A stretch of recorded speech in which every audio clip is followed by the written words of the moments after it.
we're playing Cavalcade, which is going to be great. And then we're going to play this Scampering Scorcher on top. Hopefully we can play this other one as well. Of course, that's going to target all our Risen Reefs, and then again, and again, and again, and again.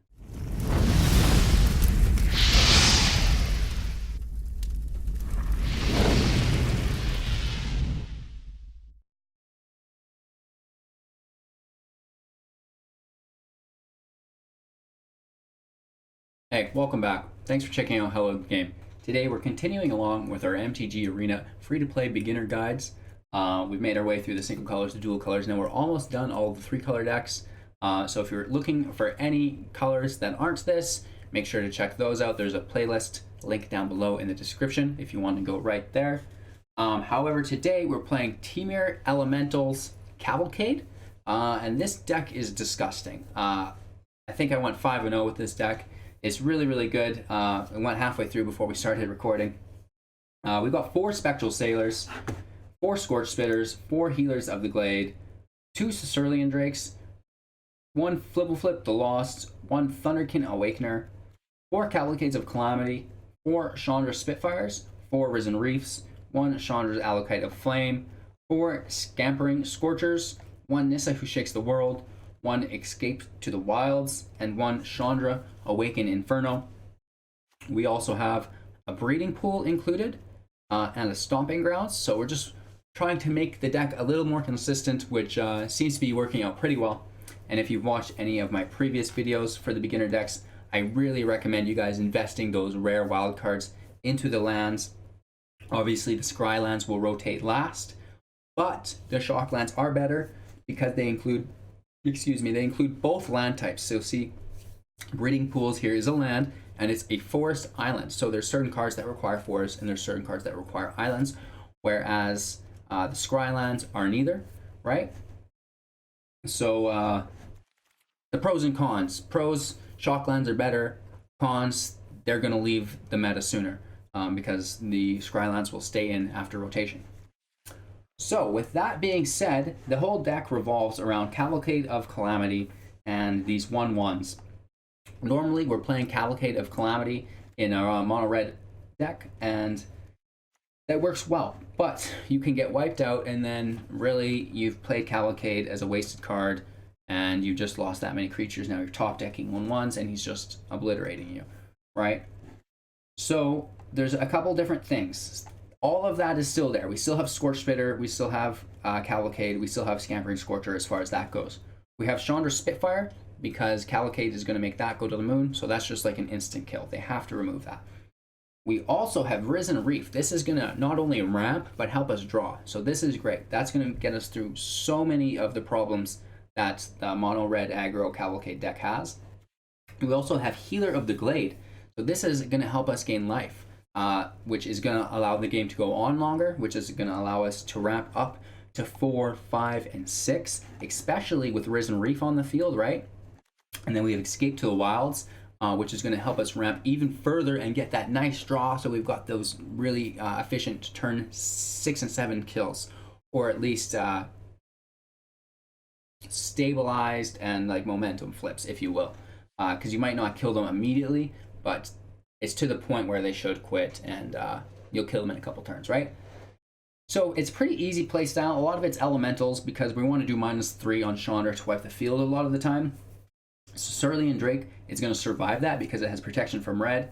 So the only thing that's really getting eaten is Spectral Sailor, and this has another draw effect on it, which is why it's been included. Yeah, so it's Fblthp will get eaten up as well. But for the most part, your field is going to survive, and enough of your field is going to survive, whereas his whole field is going to get wiped. So that should be fine. We also have Nissa, which can throw some 3/3s up there that are also elementals to survive. So it should be an easy beatdown of your opponent today. So make sure to check out the deck list down below, also in the description. You can just copy and paste it, press import. I don't know if, I'll make sure you guys know this. You just copy and paste the deck list and then press import right here, and it'll throw it right into your game for you so you can play along with the decks that we're playing. If you have any decks that you want us to check out, join the Discord, share your deck list, and we'd love to take a look at it. With that all being said, Make sure to like, comment, and subscribe to this video. All of our subscribers are entered in to win 500,000 gems. If you want to know more, you can go to the Hello Good Game YouTube homepage. Scroll to the bottom, there's a playlist titled Gem Giveaways, and you can familiarize yourself with all of that. We are quickly coming up to our 1,000 subscriber mark. I know we're still below 400, but it is exponential and compounding quite quickly, and we're about to launch an advertising campaign. So buckle your seats, and yeah, I hope you enjoy this footage, and I hope you enjoy your day. Take care. All right, back in action. Hats on. Glass is always half full. But we could make it work. We're missing green. Why not let it rip? Why, like, we've got access to a Chandra and a Scorch Spitter, so it should be pretty cool stuff. We're gonna put out our Spectral Sailor first, though, to try to draw some of the fire. If there's a shock in our opponent's arsenal, which I imagine there is, but he's being greedy. But we actually pull key combo here, which I did not mean to. I thought they were both 1-drops, so that's totally my bad. We'll save it for him, right?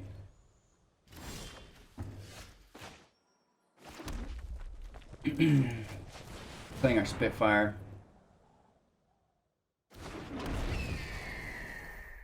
So that's going to draw us fire away from our Spectral Sailors, and they can just keep plugging away.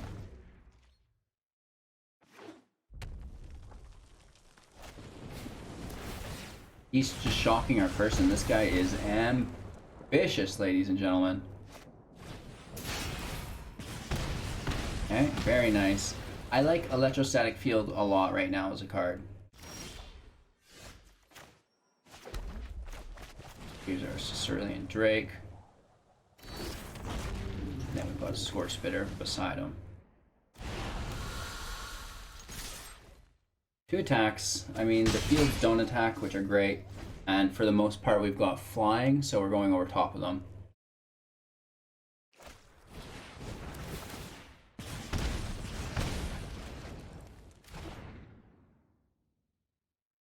Very nice.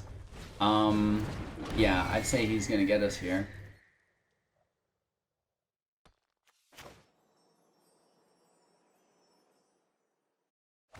We don't have much of a choice. Chandra, you need more control.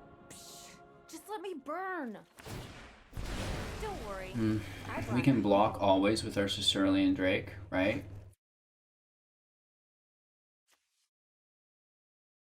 So no attacks. We probably should have just put a loyalty counter on.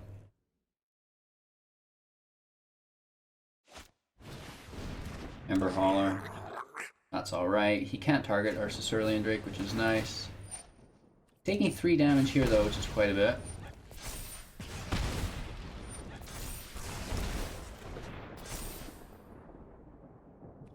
Four damage, actually.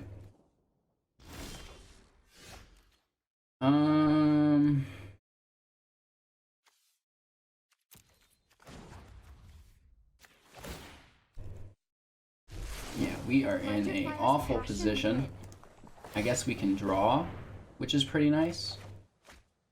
3 Risen Reefs with no land to play on. That would definitely accelerate us into the mid game while our opponent's top decking. He pulls a Slaying Fire. That's going to do 6 damage. That's incredible.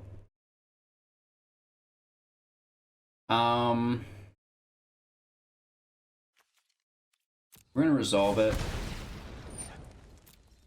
because we still need to counter Chandra, right? And we couldn't stop the Electrostatic Field triggers, so there's not much we can do there. And our opponent can now sacrifice this Ember Hauler to kill us. Good game. So stuck on lands. That'll happen. It's rare to get 3 Risen Reefs in your hand without a single forest, considering we have got twice the amount of forests in the deck as Risen Reefs. But we won't let that hold us back. You can't control it. When I used to play Paper Magic, I would always blame my bad hands on me shuffling. So it got to the point where we bought a card shuffler. And, well, then I started blaming the machine, and it didn't go well from there.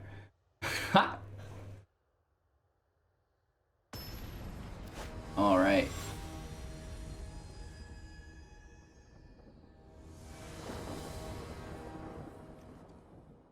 Okay, so we've got plenty of lands here. I mean, I almost feel like a little too heavy on the lands. Spectral Sailor lets us draw. Cerulean Drake. 4 lands is heavy. We do have the draw engine though, so I guess let's keep it. And we were lucky enough to pull a breeding pool, which is one of our included rares for the deck.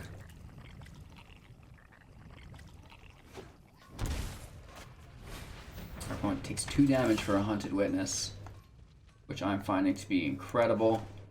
We're going to get our Cerulean Drake out right away because he is playing with a splash of red, so that holds some value here from removal. Takes more damage to play Sky Knight Vanguard, which is going to do some damage to us. No blocks, unfortunately, here. Let's get our Scorch Spitter out, a Sailor out, and a Healer out. That's kind of a combo. And no attacks. We're keeping our Drake to defend, and then our Healer of the Glade can pick up the token. Grim Initiate, Mass 1, that's pretty good. And then Emra, Soul of the Accord. Whenever she taps, she's going to create a 1/1 token. So, pretty good value, considering he's only got 3 land on the field. We're pulling a Chandra, which is pretty cool. And I'm just going to go ahead and draw. I should do this at the end of my opponent's turn, yes, I know. But we're impatient, so here we are. It's not tournament play or anything, we're just having fun. But if you are looking to improve your skill set and win games, if you're consistently losing them, then make sure you're pushing that priority to the last possible phase.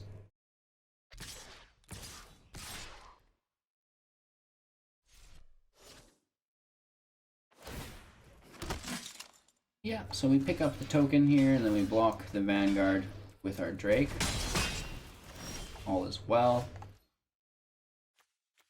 We're going to play our Risen Reef. Hopefully we flip a land. We do. Putting it into the field, and now another Healer on top, which is going to trigger our Risen Reef again. And we actually get another Risen Reef in our hand. So no attacks, we're holding out. We have Escape to the Wilds, which is going to let us draw a bunch of cards, so we should be able to get that mountain in play Chandra the following turn. And Risen Reef should help us get that land as well. So again, we're blocking one of the flyers with the Drake, and then our healers pick up these 2 tokens. Oops. There we go. The 1 flyer does get through, but not much we can do about that. 25 life, so plenty of juice left in the oven.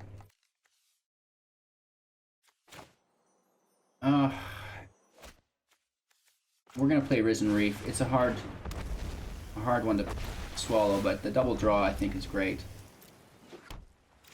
We get 1, and then another Healer's not the worst. We can play that. And that is gonna put off our Risen Reefs again. We get Nissa, that's great. And then Spectral Sailor is really good actually because that drains our mana for the turn, so really efficient play.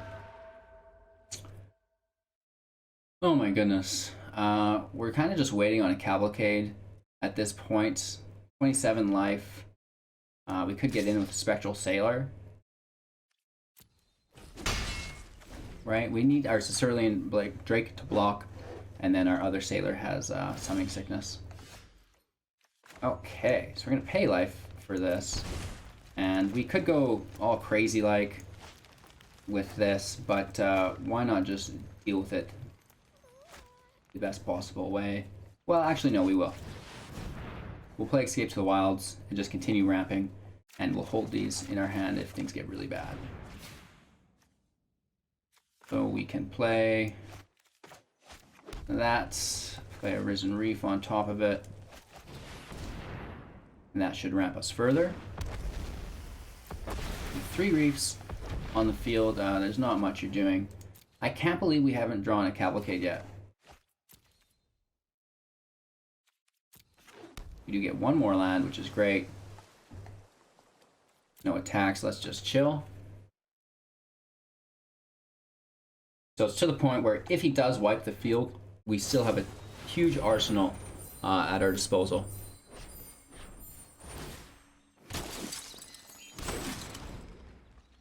So he's got 9 1/1s, which is pretty groovy.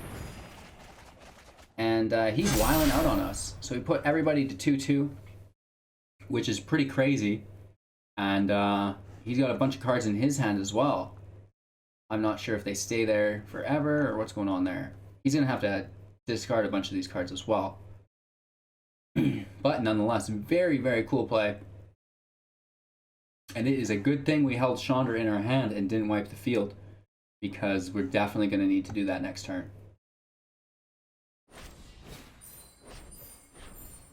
And he's using them all to convoke, so he's putting them all to 3/3, which is absolutely crazy. The one's going to go... Oh no, it doesn't go to 4/4. He just goes really, really wide. Very, very cool.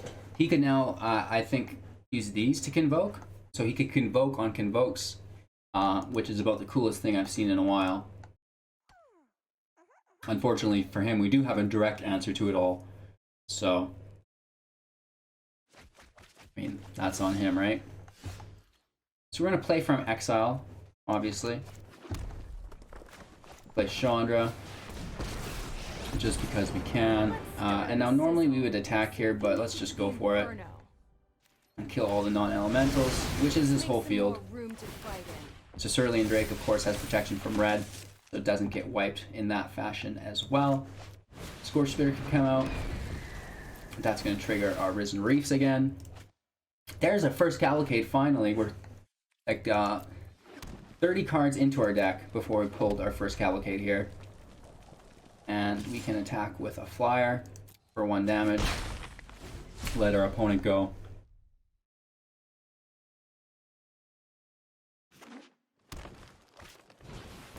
Starfield Mystic is pretty cool. Enchantments cost less to cast. He's stacking those, which is pretty cool. And then we do see Divine Visitation as an enchantment. Quite cheaply played. It's too bad all those angels didn't come out last turn.